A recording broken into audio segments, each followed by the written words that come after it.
We put an offer on a house and we are so excited to share it with you. So, this is the house. And yeah, we put an offer out when we first saw this house. Okay, it's rough. They're all rough though. I told you this. They're rough. These houses are rough. Okay? So, this is the house and when we saw it, we just could not resist. We had to put an offer on it. And that was a month ago. So, we put an offer on the house a month ago. Really? Okay. When we saw it, Peter just fell in love with the garage. And I mean, you can see the house is massive. The property is pretty big, but the house itself takes up 50% of the property or more. So it's massive. It's in a nice location. It's only about 50 minutes from Prague. And you can see from this picture that literally half of the house is just a workshop. So Peter was in love. It's the workshop is massive. It has a huge, like 3-story tall ceiling. So he was envisioning making all sorts of things. And yeah, we just fell in love. The house part is also massive. And so yeah, we put an offer on the house. It's listed at 2.95 million Czech crowns, which is around 142,000 USD. And we put an offer for 2 million Czech crowns, which is like 96,000 USD. So, so yeah, it could be the reason why we have not heard back from the owners. Maybe. We're not sure. It's been a month. Maybe they're still deciding. You never know. Okay. So this is the video of the house. And like I said, it is rough. The outside is like, you can just see from the footprint, it is so big. The previous owners, we think, used it as like as a business and storage unit, but it hasn't been lived in I think almost 17 years. Who has the money to have this massive house only around 50 minutes outside of Prague? Which, okay, isn't that close? But it's pretty close for us at least. A massive house with this massive storage space and they just don't use it for 17 years. That's crazy to me. It doesn't make any sense. Anyways, so this is the outside of the house. When you first go inside to the like living area part, it's disgusting. There is garbage literally everywhere. So when you first walk in, there are these two bedrooms, one to the right, one to the left. Both are full of garbage. Another reason why we offered like 30% below the asking price. Okay, we're not really sure how negotiation works for houses in the Czech Republic. Peter is Czech, but he's never bought a house before, so he doesn't know either how the negotiations work.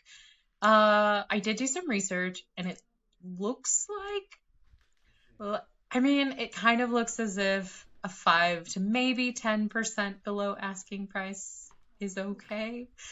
But honestly, this house was so full of garbage and it would need so much money for the renovation budget that, I mean, we were hoping, we were looking at the numbers and we were like, okay, the only way we could make this work is if we got the house for 2 million Czech crowns. That's literally the only way we could make it work.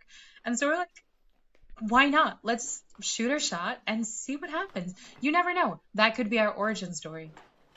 It could be, we found a dirty, just garbage-filled house that's been abandoned for like 17 years, and we offered 30% below the asking price, and we got it. That could have been our origin story. It's not. It's not, because I don't think it's been a month. It's been a month, so I don't think this is going to be our dream home. Look how much garbage there is, though. We said also, we told them, you don't need to clean out the garbage. We will do that extra work. Like, I mean, we were trying to offer some, pros to our low offer in garbage disposal and cleanup. I think that's nice. Anyways, this house is rough. They're all rough, but the garbage inside. You had to be careful where you stepped. And then, so you're in the back of the house, and in the back of the house, there are stairs going up to the second floor. Dangerous. Probably shouldn't people shouldn't be allowed to use them. We did use them, and we did go up to the second floor. But yeah, like the garage space or the workshop, whatever, was so massive. Like this room, this isn't living space. This is technically considered like garage workshop space. And it's massive, this one room. And that's not even the actual garage. So there's this huge like in between room, which is not living space. And that's also part of the garage. So yeah, Peter just saw the space of the garage and the workshop and he was like, yep, this is the one. And I was like, okay, there's enough space for me to garden. The house is big enough that eventually I could get everything I want in it. And I mean, if we have this much space in a workshop, I guess I'm gonna start building stuff too. I mean, Peter was thinking about building like tiny homes or things like that. Like this workshop is big enough. He could get his van in there and like three more vans. So maybe he could just start remodeling other people's vans. I don't know. But yeah, he fell in love with this workshop. And when you can go, we go up to the second floor and you'll kind of see the ceiling slash floor in some places are gone. So Peter's like running around on the beams up there. And it's just like it's a complete mess. Where there is a floor on the second floor, it's also covered in garbage. So there's just literally garbage everywhere in this house. So I think, I mean, really, honestly, how are they going to get their asking price? I don't think anyone, and the house has been on the market for a while now. So that tells you there's something wrong there. It's over budget. Plus, to make it work, we would want to create a living space on the second floor. So here's the second floor you can kind of see. And we would want to create the living space to be mostly up there on the second floor and just have like offices, maybe workshop, obviously the workshop, but offices and like a gym on the first floor. But kitchen, living room, bedrooms would all be on the second floor. However, we'd have to add a lot of windows because there's not enough windows on the second floor. I I mean, I think we 100% have to add them just for fire safety, but I mean, we want lots of light. So we would have to get building permits. We would have to change like load bearing walls. The structural support is in question. Like these things add up really, really quick. So the only way this house could work is if we offered 30% below budget.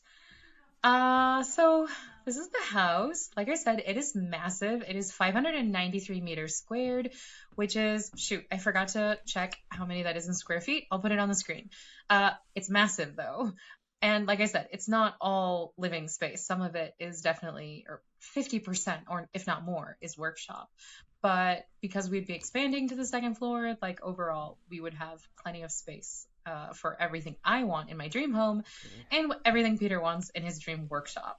So, yeah, this is the house that we put an offer on. Technically, the offer is still standing. They never got back to us, and we never took back the offer. So, we did make an offer on a house. But I don't think this is our dream home.